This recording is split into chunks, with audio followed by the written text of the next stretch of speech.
नमस्कार जी साਰਿਆਂ ने, मैं आपका साथी अखिल कटारिया आपके YouTube चैनल में स्वागत करता हूं।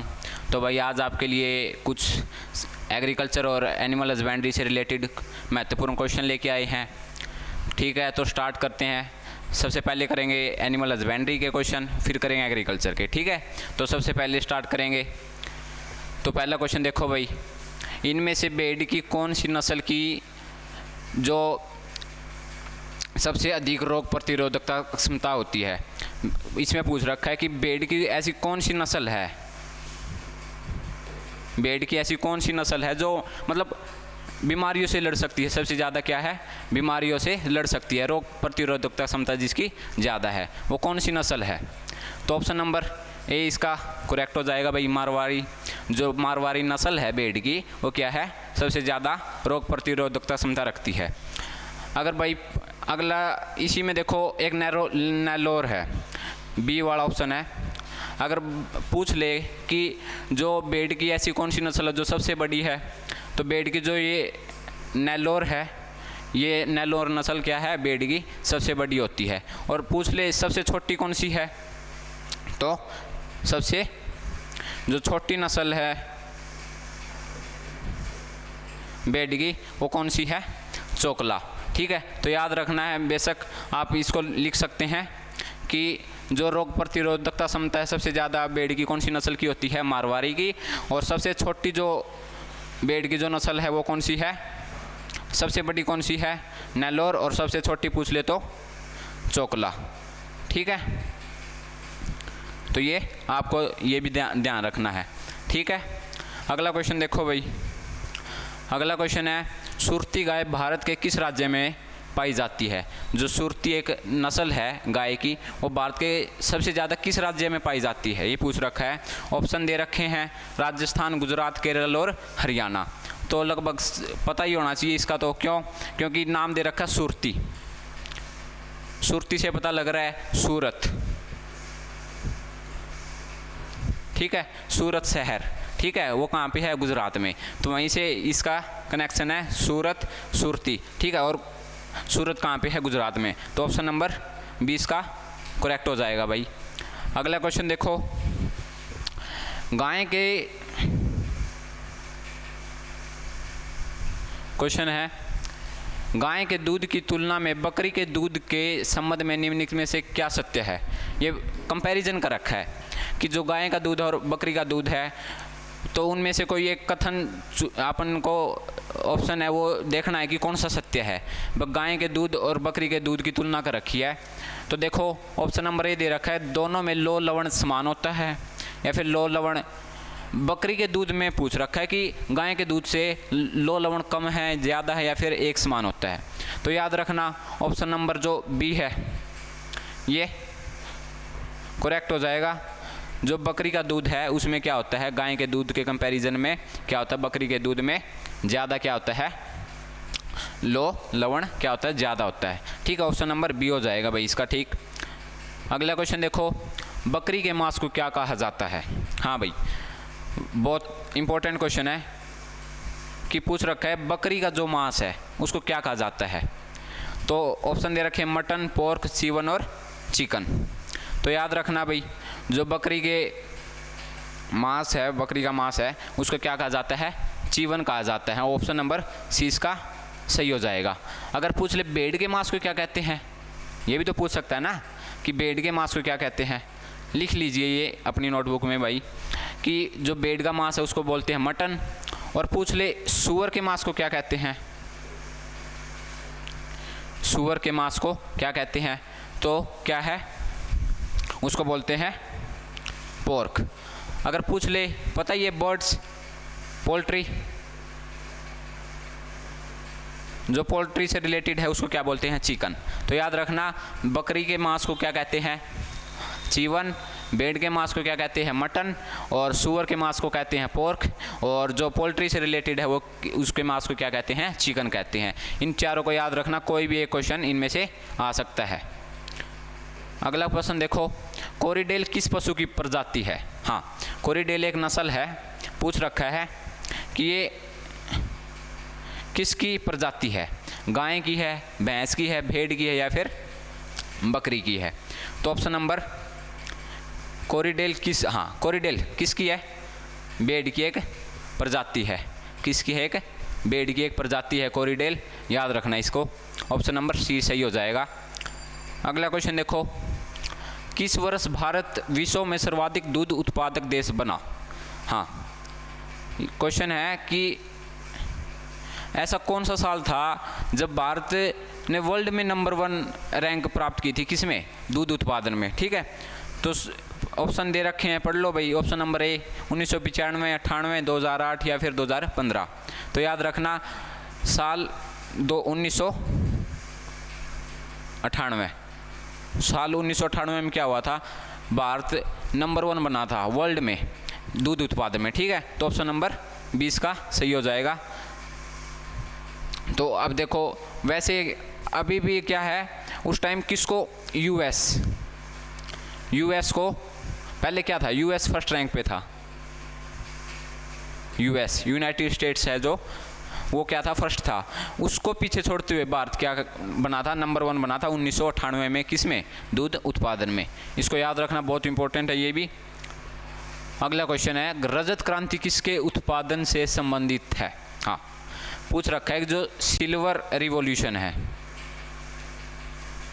सिल्वर रिवॉल्यूशन, रजत क्रांति है, वो किससे संबंधित है? रजत क्रांति देखो, जैसे हरित क्रांति आई थी, उसमें क्या था? गेहूं का उत्पादन हुआ था, खाद्य पदार्थों का क्या किया गया था? बहुत ज़्यादा उत्पादन, उस पर जोर दिया गया था। पूछ ले, रजत क्रांति है, उसमें किसका सबसे ज़्यादा उत्पादन बढ़ाने पे फोकस किया गया या करते हैं? तो रजत क्रांति जब लेके आई जाती है तो उस टाइम किसका उत्पादन बढ़ाया जाता है सबसे ज़्यादा?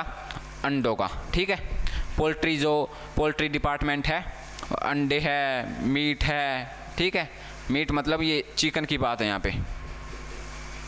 ठीक है, तो पोल्ट्री का जो है डिपार्टमेंट है, उसमें अगर ज़्यादा फोकस किया जाए, गवर्नमेंट उसमें ज़्यादा इन्वेस्टमेंट करती है कि भाई भारत जैसे इंडिया में अगर रजत क्रांति आई है तो उस टाइम क्या किया गया था?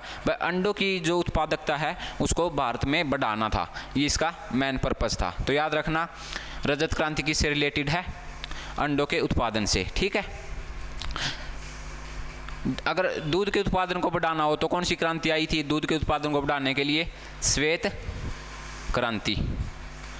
मछली के लिए भाई, मछली का अगर उत्पादन बढ़ाना है तो क्या हुआ था? Blue revolution. ठीक है, ब्लू रिवॉल्यूशन, ये याद रखना है। रजत क्रांति किससे संबंध रखती है और ब्लू क्रांति किससे संबंध रखती है, हरित क्रांति किससे संबंध रखती है? ठीक है, तो ये क्वेश्चन है, कोई भी आ सकता है इनमें से एक। अगला क्वेश्चन है कि भारत में श्वेत क्रांति के जनक के रूप में कौन लोकप्रिय है? हाँ, जो श्वेत क्रांति आई थी, श्वेत क्रांति अभी बताया पिछले क्वेश्चन में, क्या होती है श्वेत क्रांति में? क्या होता है? दूध के उत्पादन पर ज़्यादा फोकस किया जाता है। ठीक है, तो जो श्वेत क्रांति आई थी उसके जनक किसे कहा जाता है भारत में? उसके जनक किसे कहा जाता है? श्वेत क्रांति के जनक कौन थे? तो याद रखना, ऑप्शन दे रखिए एक बार देखो, doctor Verghese Kurien, doctor Norman Borlaug, doctor S R. Swaminathan या फिर इनमें से कोई नहीं। तो याद रखना, जो श्वेत क्रांति के जनक है वो किसे माना जाता है? ऑप्शन नंबर ए सही हो जाएगा, डॉक्टर वर्गीज कुरियन को श्वेत क्रांति का जनक माना जाता है। Option number B Norman Borlaug, इसको हरित क्रांति के जनक माना जाता है, हरित क्रांति का जनक माना जाता है डॉक्टर नॉर्मन बोरलॉग को। बट ये विश्व में माना जाता है कि नॉर्मन बोरलॉग कौन थे? हरित क्रांति के जनक थे। अगर भारत में पूछ ले भारत में हरित क्रांति के जनक कौन थे, तो भारत में याद रखना ऑप्शन नंबर सी करेक्ट हो जाएगा। उसमें उस केस में डॉक्टर एस.आर. स्वामीनाथन भारत में हरित क्रांति के लिए। ठीक है, भारत में जो हरित क्रांति के जनक है वो किसे कहा जाता है? Doctor S R. स्वामीनाथन को। वर्ल्ड में हरित क्रांति के जनक किसे कहा जाता है? Doctor Norman Borlaug, option number B. और श्वेत क्रांति के जनक कौन है? वर्गीज कुरियन। ठीक है, अगला क्वेश्चन, भारत में सबसे सुंदर बकरी की कौन सी, सॉरी ये थोड़ा दिखाई नहीं दे रहा है, यहाँ से कट हो गया, कोई बात नहीं। क्वेश्चन है, भारत में सबसे सुंदर बकरी की नस्ल कौन सी है? पूछ रखा है बकरी की ऐसी कौन सी नस्ल है जो सबसे सुंदर मानी जाती है भारत में। ऑप्शन दे रखे बारबारी, बीटल, जमुनापुरी या फिर चैगू। ठीक है, तो इसमें ऑप्शन नंबर सी इसका करेक्ट हो जाएगा। जो जमुनापुरी नस्ल है बकरी की वो सबसे सुंदर मानी जाती है भारत के अंदर। ठीक है, और यहाँ से क्या क्वेश्चन मतलब ऑप्शन से क्या फ़ायदा मिला है, याद रखना ये चारों किसकी ब्रीड है, किसकी नस्लें हैं, ये बकरी की है। अब उसमें एक क्वेश्चन और दे सकता है, चार ऑप्शन दे देगा कि बताओ इनमें से कौन सी बकरी की नस्ल है। ठीक है, तो उनमें से क्या पता बारबारी, बीटल कोई भी एक दे दे तो याद रहेगा भाई बीटल थी तो वो क्या थी, बकरी की नस्ल थी। ठीक है, ऐसे भी क्वेश्चन आ सकता है भाई इनमें से कौन सी नस्ल है जो बकरी की है। ठीक है, तो कुछ भी दे सकता है। तो ये चारों नाम याद होने चाहिए, चारों किसकी जो नस्ल है ये बकरी की है, और सबसे सुंदर जो बकरी की नस्ल मानी जाती है भारत में वो कौन सी है, जमुनापुरी होती है। ठीक है, अगला क्वेश्चन देखो, भैंस का वैज्ञानिक नाम क्या है। हाँ, वैज्ञानिक नाम एक तो हर बार आता ही आता है, किसी का ही पूछ लेते हैं, फल का पूछ लिया, किसी एनिमल का, पशु का पूछ लिया। ठीक है, तो अब पूछ रखा दे रखा है कि भैंस का वैज्ञानिक नाम क्या है। ठीक है, बोस इंडिकस है, बबलेस बबलीज है, सस डोमेस्टिकस है या फिर ओविस एरिस है। तो बताओ भाई भैंस के वैज्ञानिक नाम क्या है भैंस का, तो याद रखना ऑप्शन नंबर 20 का करेक्ट हो जाएगा। भैंस का जो वैज्ञानिक नाम है वो क्या है, ब्यूबलस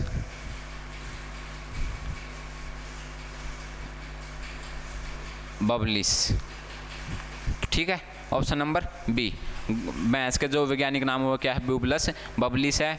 और पूछ ले गाय का वैज्ञानिक नाम क्या है, तो ऑप्शन नंबर ए करेक्ट हो जाएगा गाय के केस में। ठीक है, बोस इंडिकस किसका नाम है वैज्ञानिक, गाय का नाम।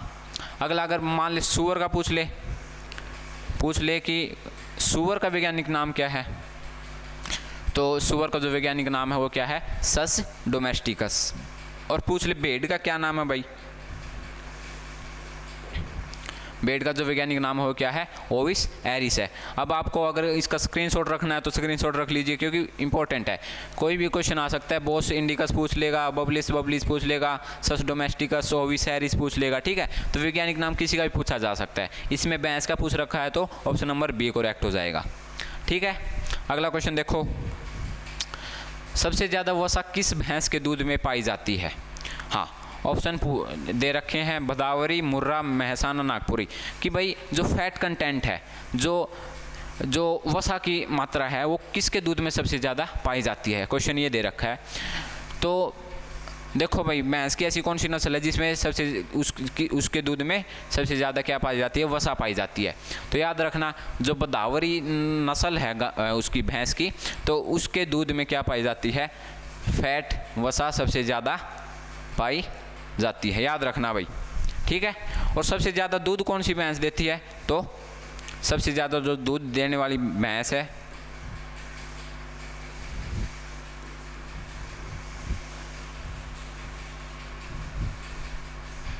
सबसे ज़्यादा जो दूध देने वाली भैंस है वो कौन सी है, मुर्रा है। ठीक है, और सबसे ज़्यादा वसा किस में है, किसके दूध में है, तो याद रखना भदावरी जो भैंस है उसके जो दूध होता है उसके अंदर क्या होता है, सबसे ज़्यादा वसा की मात्रा होती है। ठीक है, अगला क्वेश्चन देखो, ये याद कर लेना भाई किस में वसा ज़्यादा होती है, किस में कम होती है, किस में फैट कंटेंट मतलब हो गया, वैज्ञानिक नाम क्या है, ये सारे पॉइंट याद रखने हैं। अगर आपको ये है कि भाई याद करना है, टेबल चाहिए कि ये नस्ल किसकी है, ये नस्ल सबसे छोटी कौन सी नस्ल होती है, सबसे बड़ी कौन सी होती है, और इसके गुणसूत्र कितने हैं, इस जो भी है नस्ल है गाय की या भैंस की है उसके गुणसूत्र कितने होते हैं, उसकी नस्लें भारत में कितनी हैं, सबसे ज़्यादा नस्ल कहाँ पे हैं, सबसे कम कहाँ पे है, सबसे ज़्यादा दूध कौन सी देती है, तो ये बहुत सारे ऐसे क्वेश्चन हैं।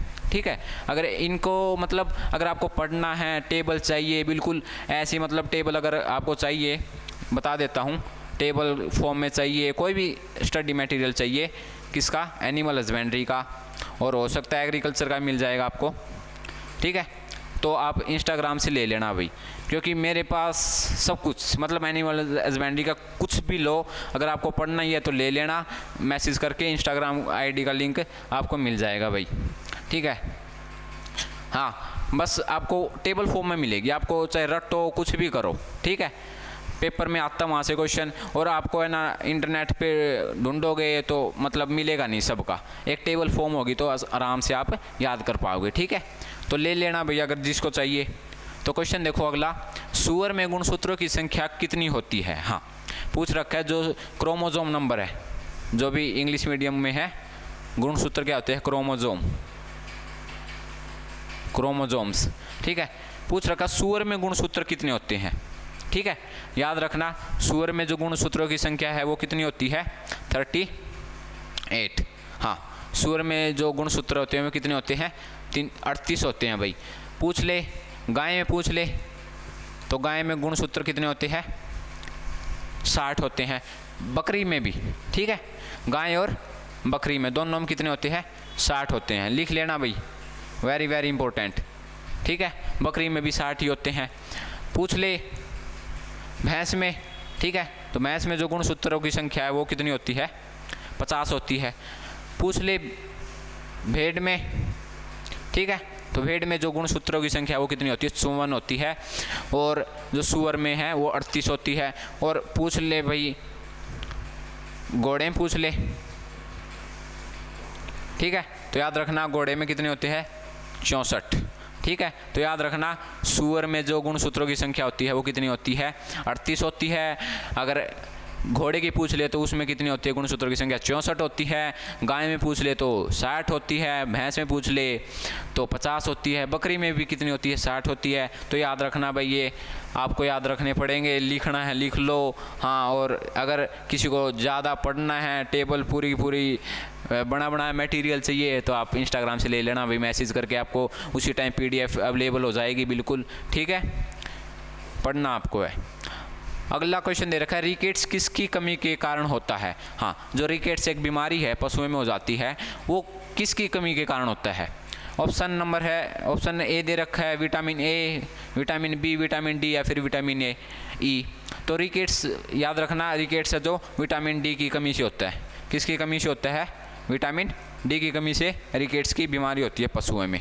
ठीक है, लेकिन हाँ साथ में विटामिन डी की कमी भी, साथ में कैल्शियम की कमी भी, और साथ में फॉस्फोरस की कमी भी, तीनों की कमी के कारण होता है रिकेट्स। ठीक है, लेकिन ऑप्शन में सिर्फ अपने को विटामिन दे रखे, तो याद रखना विटामिन डी इसका सही हो जाएगा, ऑप्शन नंबर सी।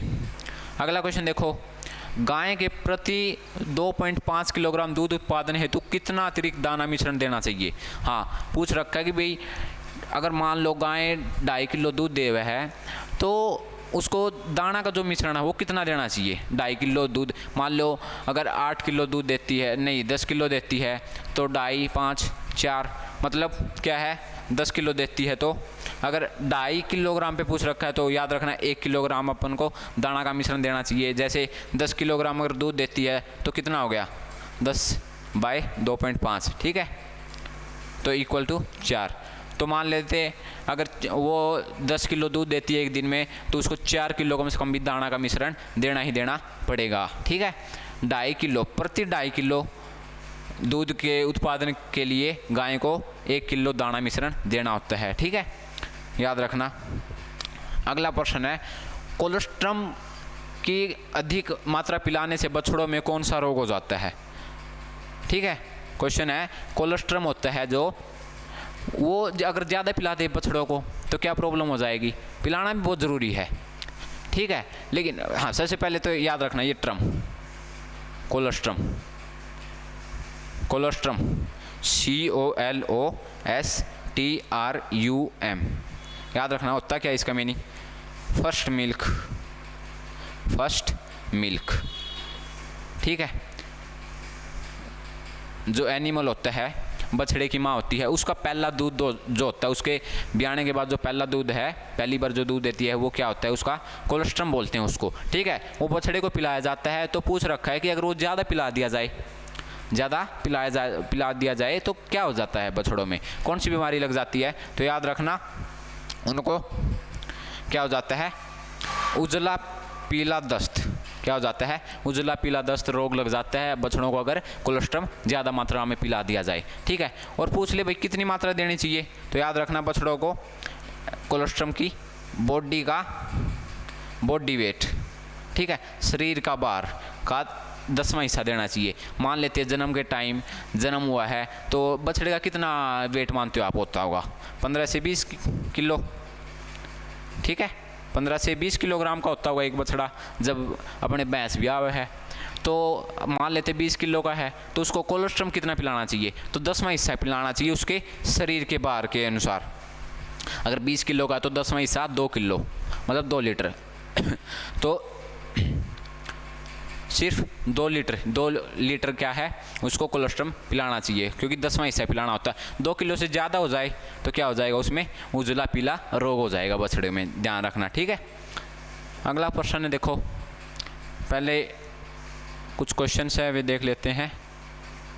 हाँ, एक और क्वेश्चन है, देखो एनिमल हस्बेंड्री का ही है। किस देश में सबसे अधिक पशुओं की आबादी पाई जाती है? ये सबको पता है, किस देश में सबसे ज़्यादा पशुओं की आबादी है भाई, याद रखना भारत के अंदर ही है, ठीक है, भारत के अंदर सबसे ज़्यादा पशुओं की आबादी पाई जाती है।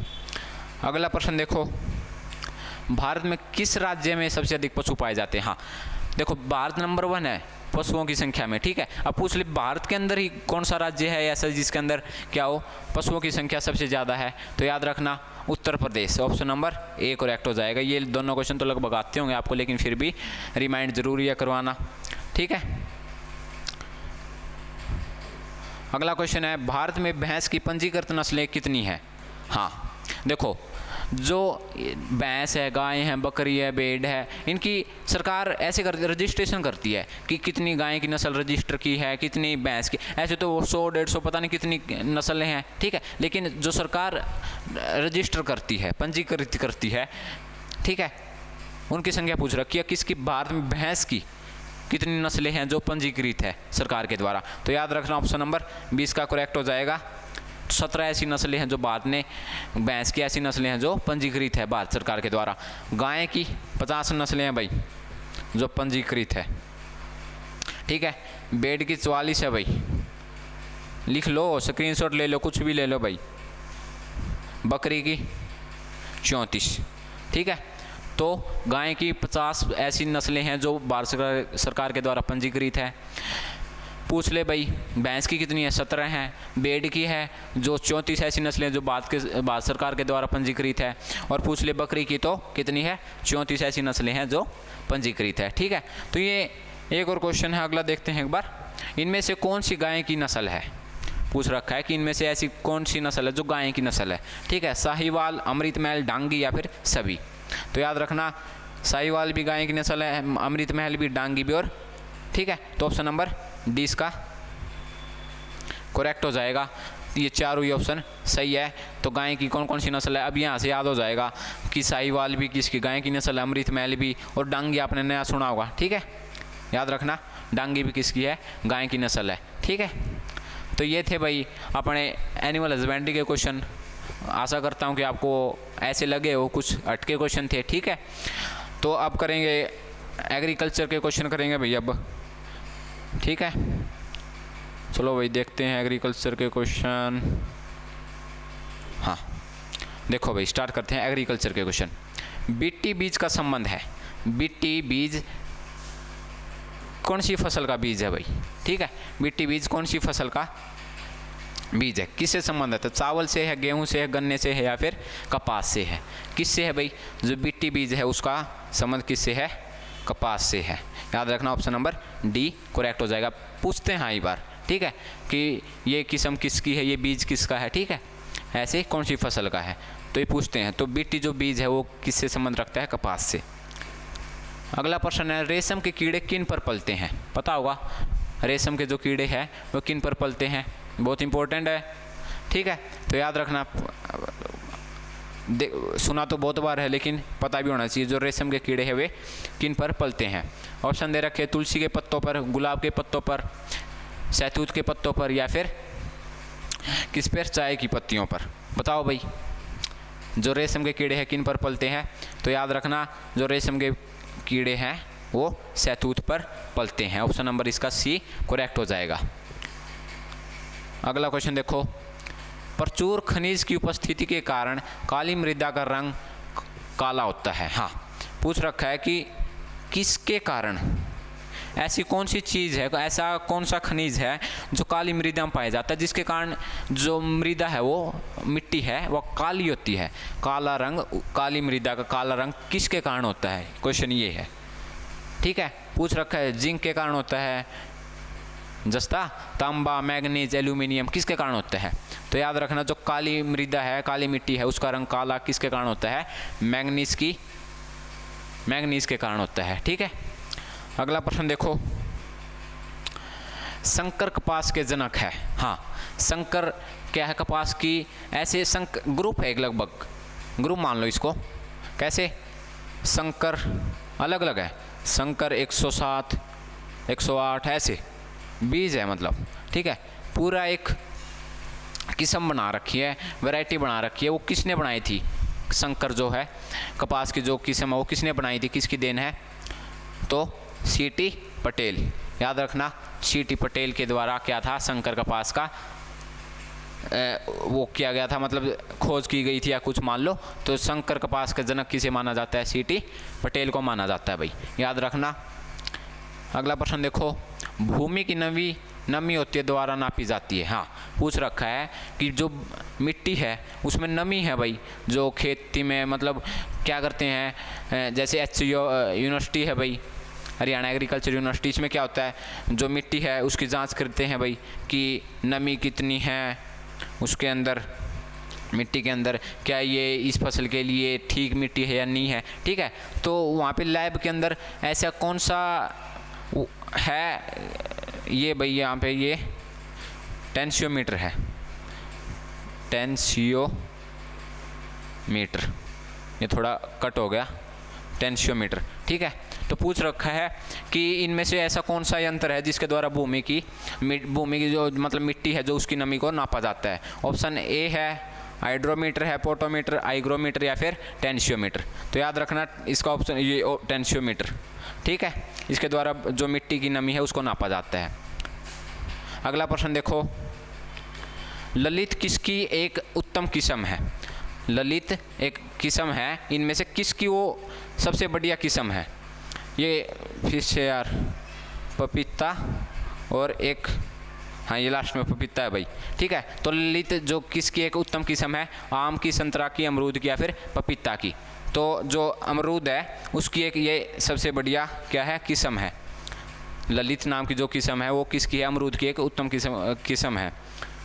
अगला क्वेश्चन है, किसान चैनल का प्रधानमंत्री द्वारा कब उद्घाटन किया गया। हाँ, किसान चैनल जो लॉन्च हुआ था, किसी ने देखा भी होगा ज़रूर टीवी में। तो पूछ रखा है कि भारत के प्रधानमंत्री नरेंद्र मोदी ने उसका उद्घाटन कब किया था। ठीक है, तो ऑप्शन दे रखे हैं 26 मई 2015, 1 अप्रैल 2015, 15 अगस्त 2015, 2 अक्टूबर 2015। तो कई क्या सोचेंगे अभी कि इन दोनों में से एक है, क्योंकि ये 15 अगस्त और 2 अक्टूबर इसको लेकर चलेंगे। ठीक है, आप बिल्कुल गलत हो।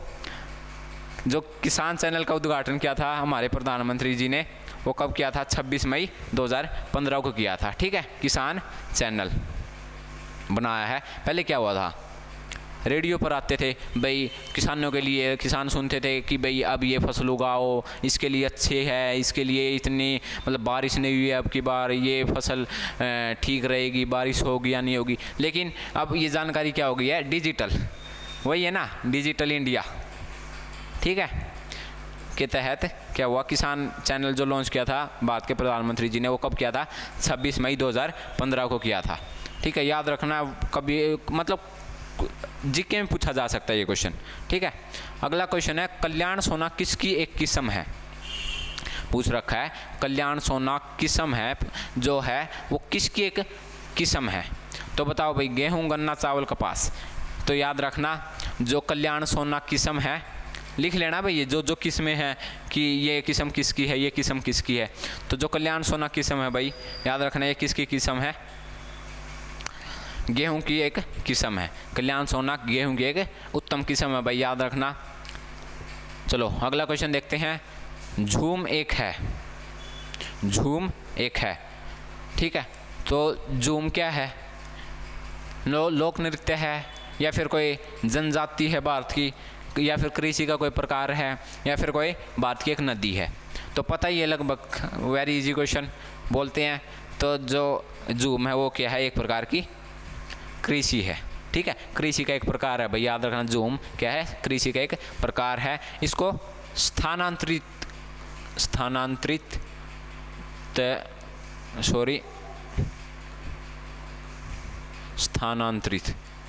जो भी है, स्थानांतरित कृषि भी कहते हैं, जूम कृषि भी कहते हैं, ठीक है, दो नाम है इसके, याद रखना। अगला प्रश्न है, भारत में रबी की फसलों को कब बोया जाता है? पूछ रखा है जो रबी की फसलें हैं उसको बोया कब जाता है। तो देखो भाई, ऑप्शन दे रखे अक्टूबर से नवंबर तक, दिसंबर से मार्च तक, मई से जुलाई तक, अगस्त से सितंबर तक।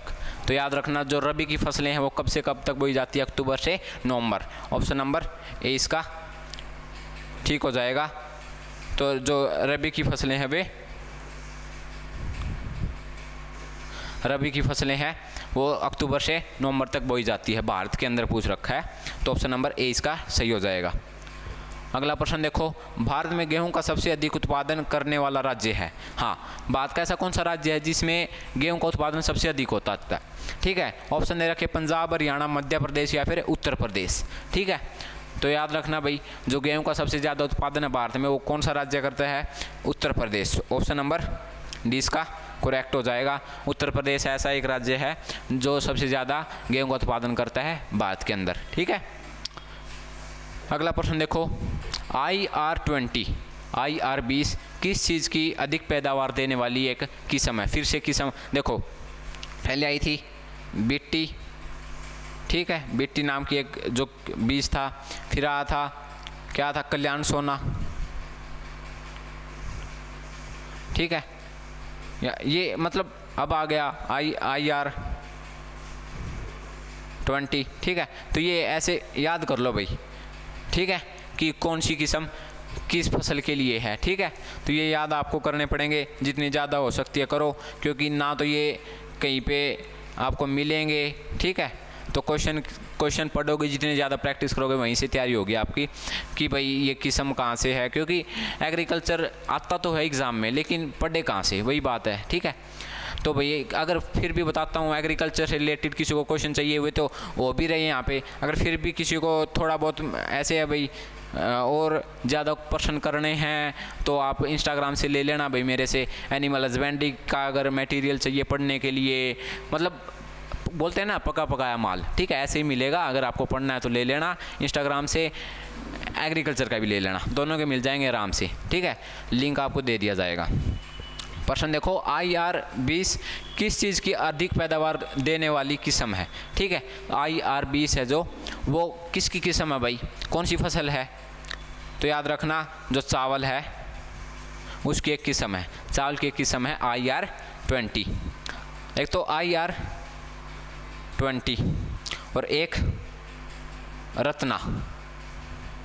रत्ना, ये दो किस्म है।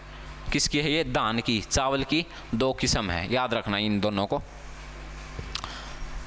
अगला क्वेश्चन है, भारत में सर्वोच्च चाय कहाँ पर पैदा होती है? पूछ रखा है, मतलब ज़्यादा नहीं कि भाई ज़्यादा चाय कहाँ पे उगाई जाती, नहीं, सबसे बढ़िया चाय कहाँ पे मिलती है, चाय की पत्तियाँ हैं जो कहाँ पे मिलती है। ऑप्शन दे रखे नीलगिरी, कूच बिहार, जोरहाट या फिर दार्जिलिंग। तो याद रखना सबसे जो बढ़िया सर्वोच्च चाय है वो कहाँ पे मिलती है, अपने ऑप्शन नंबर डी इसका सही हो जाएगा, दार्जिलिंग में सबसे अच्छी चाय मिलती है भारत के अंदर, ठीक है। अगला प्रश्न देखो, और सब, हाँ ये बहुत अच्छा क्वेश्चन है भाई, ये ऐसे दो तीन ऐसे भी क्वेश्चन आए हैं, जैसे किसान चैनल वाला था, एक ये क्वेश्चन है, एक आधा और क्वेश्चन है, ऐसे हाँ आगे आएंगे जो मतलब वो एनिमल हस्बेंड्री में नहीं, उसमें एग्रीकल्चर में भी आ सकते हैं, या फिर वो एग्जामिनर आपको उसमें हरियाणा जीके में पूछ लेगा, इंडिया जीके में पूछ सकता है, ठीक है। तो आपको तीन चीज़ कवर होने लग रही है एक जगह से, ठीक है। तो ऐसे क्वेश्चन है जो मतलब उसको तीनों पर्पज़ पूरे हो रहे हैं एग्जामिनर के, तो अच्छी तरह से वो मतलब खुश होके देगा अगर वो क्वेश्चन देखता है तो इनको। तो दे रखा है भाई, और सब कुछ प्रतीक्षा कर सकता है लेकिन कृषि नहीं, ये शब्द किसके द्वारा कहे गए थे? पूछ रखा है, किसी मतलब जो अपने जो पुराना कोई ऐसा नेता था भारत का, उसने कहा था कि जो खेती बाड़ी है वो किसी का वेट नहीं कर सकती, और सब कुछ तो वेट प्रतीक्षा कर सकता है, वेट कर सकता है, लेकिन खेती बाड़ी प्रतीक्षा नहीं कर सकती। ठीक है, तो ये शब्द किसने कहे थे, ये पूछ रखा है। तो ऑप्शन दे रखे हैं भाई, लाल बहादुर शास्त्री, जगजीवन राम, इंदिरा गांधी या फिर जवाहरलाल नेहरू ने। ठीक है, तो याद रखना कि भाई ये शब्द थे, और सब कुछ प्रतीक्षा कर सकता है लेकिन कृषि नहीं, ये शब्द किसके द्वारा कहे गए थे, पंडित जवाहरलाल नेहरू के द्वारा। Option number D. ठीक है, जवाहरलाल नेहरू ने कहा था कि भाई कृषि ज़्यादा इंपॉर्टेंट है। अपने टाइम में जब प्रधानमंत्री थे वे, तो जब कहा था कि कृषि ज़्यादा इंपॉर्टेंट है इस टाइम, और कुछ भी इससे ज़्यादा इंपॉर्टेंट नहीं है। ठीक है, देखो भाई अगला प्रश्न है, भारत के किस राज्य को चीनी का कटोरा कहा जाता है। हाँ, आपने मतलब और बहुत सारी भाई, इसमें सबसे ज़्यादा कहाँ पे ये उगाई जाती है और उगाई जाती है, मतलब ये कुछ अलग क्वेश्चन है थोड़ा सा, चीनी का कटोरा। ठीक है, अजीब सा नहीं है लेकिन नया भी है, एक अच्छा क्वेश्चन है। तो याद रखना भाई, जो चीनी का कटोरा है वो भारत के किस राज्य को कहा जाता है, उत्तर प्रदेश को ही कहा जाता है चीनी का कटोरा। ठीक है, ऑप्शन नंबर सी। देखो भाई अगला प्रश्न देखो, सॉरी ये थोड़े मतलब एक दो क्वेश्चन ऐसे हैं जो कट हो गए नीचे से, ये पीडीएफ में प्रॉब्लम है, उसके लिए सॉरी आप सबको। ठीक है, तो देखो भाई क्वेश्चन है, आलू के भंडारण के समय होने वाले ब्लैक हार्ट। हाँ भाई, ये जो फसलों के रोग हैं और ये इनकी किस्में हैं। ठीक है, ये लिख लो, नोट्स बना लो बेशक। नोट्स क्या है, एक पेज पर आ जाएंगे बिल्कुल, ऐसे कर लो, ऐसे यहाँ पे किस्म लिख लो। ठीक है, और यहाँ पे रोग। ठीक है, यहाँ पे जैसे भाई गेहूं की कौन सी नस्ल किस्म है और गेहूं में कौन कौन से रोग हो जाते हैं, ऐसे लिख लो बेशक। ठीक है, क्या है कि मतलब शॉर्ट नोट्स कहते हैं जिसको, नोट्स बना लो इनके। तो पूछ रखा, आलू के भंडारण के समय होने वाले ब्लैक हार्ट रोग का। जब आलू है क्या है, बहुत सारा मतलब कई टन आलू पड़े हैं, भंडार कर रखा है, बिल्कुल भर रखा है, तो उसमें एक ब्लैक हार्ट रोग हो जाता है। तो किसके कारण होता है। ठीक है, तो उसका कारण होता है भाई ऑक्सीजन की कमी। ठीक है, ऑक्सीजन की कमी हो जाती है, इसके कारण क्या होता है, आलू के भंडारण के समय आलूओं में कैसा रोग हो जाता है, ब्लैक हार्ट नाम का एक रोग हो जाता है। अब आप इसमें सभी करके आते हैं, मेरी तरफ से मैं सोचता हूँ जो आपका दिलो दिमाग कहेगा क्यों करके आते, क्योंकि आप सोचते हो कि भंडारण के समय, भंडारण का समय आप सोचते हो भंडारण है मतलब इकट्ठा कर दिया तो भर गया, एक कमरा गोदाम भर दिया और उसमें धूप नहीं लगेगी, छत होगी, उसमें ऑक्सीजन नहीं जाएगी, उसमें ना ही मतलब पानी छिड़काव भी नहीं करेंगे। ठीक है, आप ये सब सोचोगे, लेकिन इसका ऑप्शन जो ए है वो करेक्ट है। ऑक्सीजन की कमी के कारण क्या होता है, आलूओं में ब्लैक हार्ट नाम का एक रोग हो जाता है भाई। हाँ, ये क्वेश्चन भी मैं बोल रहा था कि जीके में भी आ सकता है भाई ये क्वेश्चन। विश्व खाद्य दिवस कब मनाया जाता है, विश्व खाद्य दिवस कब मनाया जाता है। इंग्लिश मीडियम वाले को बता देता हूँ भाई, world food day, world food day कब सेलिब्रेट किया जाता है। ठीक है, बताओ जो वर्ल्ड फूड डे है वो कब सेलिब्रेट किया जाता है, याद रखना 16 अक्टूबर। ऑप्शन नंबर 20 का करेक्ट है, 16 अक्टूबर को क्या है, वर्ल्ड फूड डे, विश्व खाद्य दिवस मनाया जाता है हर साल। ठीक है, देखो भाई अगला क्वेश्चन देखो, इनमें से किसके अपर्दन को किसान की मौत कहा जाता है। फिर से एक और ऐसा क्वेश्चन जो मतलब एग्रीकल्चर में भी आने के चांस है और जीके में भी आने के चांस है कि भाई पूछ रखा है किसके अपर्दन को क्या किसान की मौत कहा जाता है, जल का, पवन का या फिर मिट्टी का अपर्दन, या फिर इन सब को ही क्या है किसान की मौत कहा जाता है। तो याद रखना जो किसान की मौत है वो किसके अपर्दन को कहा जाता है, मिट्टी का जो अपर्दन है, मृदा अपर्दन को क्या कहा जाता है, किसान की मौत कहा जाता है। प्रश्न अगला देखो भाई, प्रश्न दे रखा है स्वतंत्र भारत के प्रथम कृषि मंत्री कौन थे। हाँ, फिर से वही सेम क्वेश्चन है, जीके में भी और एग्रीकल्चर दोनों को कवर करेगा ये क्वेश्चन। तो पूछ रखा है जो भारत के प्रथम कृषि मंत्री थे वे कौन थे। ठीक है, ऑप्शन देख लो, रफ़ी अहमद की दुबई है भाई, राजेंद्र प्रसाद, या फिर KM मुंशी है, या फिर लाल बहादुर शास्त्री। ठीक है, तो जो ऑप्शन नंबर ए है रफ़ी अहमद किदवई, ये कौन थे? भारत के पहले कृषि मंत्री थे। ठीक है, याद रखना ऑप्शन नंबर ए इसका सही हो जाएगा, रफ़ी अहमद किदवई। प्रश्न देखो अगला, गेहूं की कौन सी प्रजाति का हरित क्रांति में सबसे अच्छा योगदान रहा? जो हरित क्रांति आई थी, ठीक है, उसमें कौन सी जो किस्म थी गेहूं की वो सबसे ज़्यादा प्रभावशाली रही थी? ठीक है, सबसे ज़्यादा जो कौन सी गेहूं की ऐसी किस्म थी जो प्रयोग की गई थी हरित क्रांति के द्वारा? तो उसमें याद रखना जो ऑप्शन नंबर सी है अपना HD 2329। ठीक है, 2329 कुछ भी बोल लो, याद रखना HD 2329। ये ऐसी एक किस्म थी जो हरित क्रांति के द्वारा गेहूं उत्पादन के लिए सबसे ज़्यादा प्रयोग की गई थी। ठीक है, अब यहाँ से किस्में जो ये चारों लिख रखी है, ये चारों गेहूं की किस्में हैं। ठीक है, अगर आपको लिखना है, नोट्स बनाने कुछ भी, तो ये याद रखना इनमें से कोई भी किस्म दे सकता है कि इनमें से बताओ गेहूँ की इसमें से कौन सी किस्म है। ठीक है, तो ये चारों गेहूँ की किस्म है, लेकिन हरित क्रांति के द्वारा जो दौरान जो सबसे ज़्यादा जो किस्म यूज हुई थी, प्रयोग की गई थी, वो कौन सी थी? HD 2329। ठीक है, तो ये भाई अपने क्वेश्चन यहाँ पे ख़त्म हो गए हैं। एग्रीकल्चर भी कवर हो गई है, एनिमल हस्बेंड्री भी कवर हो गई है। ठीक है, अगर आपको इनकी PDF चाहिए तो भाई डिस्क्रिप्शन में लिंक मिलेगा आपको इंस्टाग्राम का, वहाँ से ले लेना। और जिसको भी भाई एनिमल हस्बेंड्री या फिर एग्रीकल्चर से रिलेटेड कोई भी मटेरियल चाहिए तो वो भी इंस्टाग्राम से ले लेना। Okay, thank you.